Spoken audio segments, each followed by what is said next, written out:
بسم اللہ الرحمن الرحیم۔ السلام علیکم۔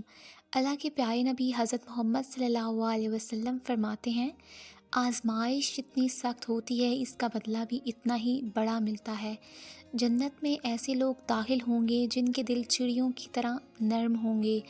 جب کوئی بندہ رات کو باوضو سوئے پھر رات میں اٹھ کر اللہ تعالیٰ سے دنیا اور آخرت کے بارے میں سوال کرے تو اللہ تعالیٰ اسے عطا فرماتا ہے۔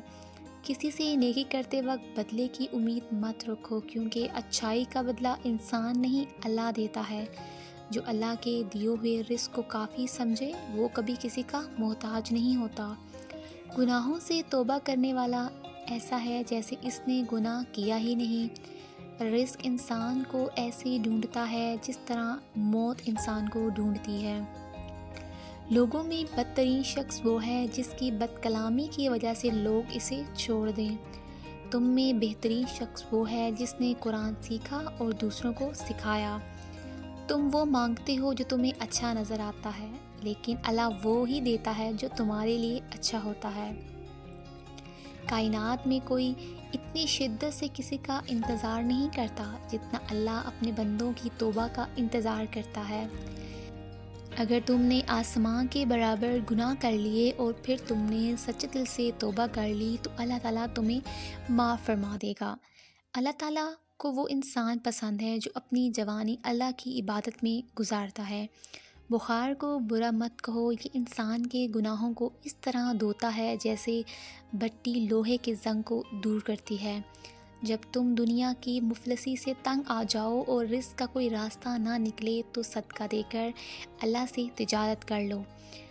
دو ایسی نعمتیں ہیں جن کے بارے میں لوگ بہت لاپرواہی برتتے ہیں، صحت اور فراغت۔ اللہ تعالیٰ کی رحمت کی پہلی نشانی یہ ہے کہ انسان کو اپنے عیب نظر آنا شروع ہو جاتے ہیں۔ مصیبت کے وقت چیخو پکار کرنے کے بجائے صبر اختیار کرنے کی عادت اپناؤ تاکہ اللہ تمہاری مصیبت کو دور کرے۔ اللہ کو ماننے کے بعد بہترین دانائی انسانوں سے محبت کرنا ہے۔ برے دوستوں سے بچو کیونکہ وہ تمہارا تعارف بن جاتے ہیں۔ اگر جھک جانے سے یعنی عاجزی اختیار کرنے سے اگر تمہاری عزت گھٹ جاتی ہے تو قیامت والے دن مجھ سے لے لینا۔ صرف رب ہی وہ شہنشاہ ہے جو مانگنے پر خوش اور نہ مانگنے پر خفا ہو جاتا ہے۔ جب نیکی کر کے تمہیں خوشی ملے اور برائی کر کے تم پچھتاؤ تو سمجھ لو کہ تم مومن ہو۔ جب کوئی جوان توبہ کرتا ہے تو مشرق سے مغرب تک کے قبرستانوں سے 40 دن عذاب ہٹا لیا جاتا ہے۔ ہمارے اور کافروں کے درمیان فرق نماز ہے، جس نے نماز کو چھوڑا اس نے کفر کیا۔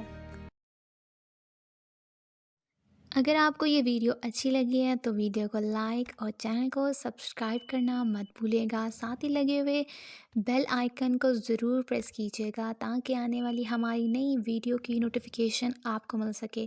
اگر یہ ویڈیو آپ فیس بک پر دیکھ رہے ہیں تو ویڈیو کو لائک اور پیج کو ضرور فالو کیجیے گا۔ شکریہ۔